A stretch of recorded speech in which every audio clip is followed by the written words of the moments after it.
In this video, I will show you how to edit header in BigCommerce. Start by opening your BigCommerce dashboard. On the left-hand panel, click Storefront, and from the drop-down menu, select Themes.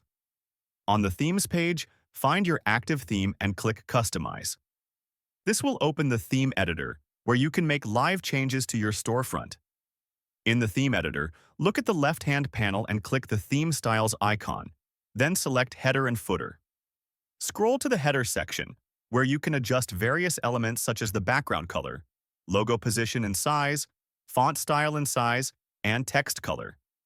You can also customize the utility navigation and main navigation to fit your store's branding. All changes will instantly reflect in the design preview, so you can see how it looks in real time. Once you're satisfied with your edits, click Save at the top right corner. You can also click Preview to see how your header looks on both desktop and mobile screens. And that's how to edit header in BigCommerce.